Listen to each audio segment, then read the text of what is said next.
Život može postati toliko užurban da se određeni aspekti, poput seksa, često stavljaju u drugi plan bilo namjerno ili nenamjerno. Odsustvo seksa neko vrijeme može značajno uticati i na um i na tijelo. Ne radi se samo o fizičkom zadovoljstvu, radi se o emocionalnom i psihološkom blagostanju. Hajde da dublje zaronimo u posljedice produženog celibata, posebno kod žena. Kada žena neko vrijeme nije imala seks, mogu se manifestovati različiti znaci i simptomi koji ukazuju na pad libida i cjelokupnog seksualnog zdravlja. Ovi znaci često su međusobno povezani i pojačavaju jedni druge, stvarajući kaskadu izazova. Ali prije nego što počnemo, lajkujte ovaj video i pretplatite se kako biste osigurali da nikada ne propustite moj bitni sadržaj. Kliknite na dugme za pretplatu i lično ću vas pozdraviti u našoj zajednici. 1. Emocionalno povlačenje. Zamislite scenarij gdje se dani pretvaraju u sedmice, a sedmice u mjesece bez toplene fizičke intimnosti. Postepeno, suptilna ali značajna promjena počinje da se ukorjenjuje emocionalno povlačenje. Odsustvo tih trenutaka povezanosti, ne samo sa partnerom već i sa samim sobom, može ostaviti osjećaj lutanja u moru samoće. Bez oslobađanja oksitocina, često nazvano hormonom ljubavi i drugih neurotransmitera koji izazivaju osjećaj dobrobiti, a koji se aktiviraju tokom intimnosti, emocionalne veze mogu postati napete. Ovo povlačenje može baciti sjenu na društvene interakcije, otežavajući autentično povezivanje i angažovanje sa ljudima oko nas. 2. Mentalna magla. Jeste li ikada doživjeli trenutke kada se čini kao da oblak lebdi iznad vaših misli, otežavajući fokusiranje ili pamćenje čak i najjednostavnijih zadataka? Dobrodošli u carstvo mentalne magle i često zanemarenu posljedicu produženog celibata. Studije sugerišu da redovna seksualna aktivnost može stimulisati funkciju mozga, poboljšavajući zadržavanje u pamćenju i vještine rješavanja problema. Međutim, kada ritam intimnosti uspori ili potpuno stane, naše kognitivne sposobnosti mogu posustati, ostavljajući nas da se borimo sa zaboravnošću i nedostatkom mentalne jasnoće. 3. Nesanica. Zamislite ovo prevrtanje u krevetu noć za noći, nesposobni da pronađete utjehu u zagrljaju sna. Odsustvo seksualne aktivnosti može poremetiti prirodne obrasce spavanja, lišavajući nas obnavljajućeg odmora koji nam je toliko potreban. Bavljenje seksom oslobađa endorfine, te čarobne molekule koji promoviraju opuštanje i olakšavaju nam ulazak u miran san.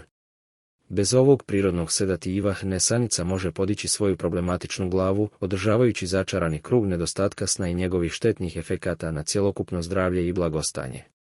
4. Negativna slika o tijelu. U društvu gdje fizički izgled često vlada, odsustvo seksualne validacije može baciti sjenu na naše samopoimanje. Produženi celibat može narušiti naše samopouzdanje, ostavljajući nas da se osjećamo neadekvatno i neprivlačno. Društveni pritisak da se uklopimo u uske standarde ljepote samo pogoršava ove osjećaje, stvarajući plodno tlo za negativnu sliku o tijelu. Dok internalizujemo ova uvjerenja, naše samopoštovanje trpi udarac, utičući ne samo na naše samopouzdanje već i na naše interakcije sa drugima. Prije nego što zaronimo u sljedeću sočnu tačku, mogu li vas zamoliti za malu uslugu? Ako uživate u onome što slušate, pokažite nam malo ljubavi pritiskom na dugme za like. I hej, ako želite da ostanete u toku sa našim sjajnim nadolazećim videima, obavezno se pretplatite i uključite zvonce kako biste uvijek bili informisani. I još jedna stvar, ostavite brzi komentar, pretplatila sam se i obavezno ću vas toplo pozdraviti u našoj divnoj porodici. U redu, dosta o tome, hajde da nastavimo razgovor. 5. Oslabljen imunni sistem. Iznenađujuće, naše seksualno zdravlje igra ključnu ulogu u jačanju odbrambenih mehanizama našeg tijela.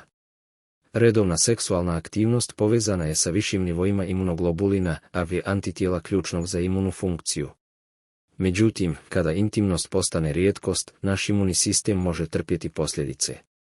Bez ove aktivnosti koja jača imunitet, postajemo podložni infekcijama i bolestima, ostavljajući nas ranjivima na hirove patogena i virusa. 6. Prevremeno starenje. Stres, taj tihi sabotažer koji vreba u sjenama, može nanijeti pustoš na naša tijela na brojne načine.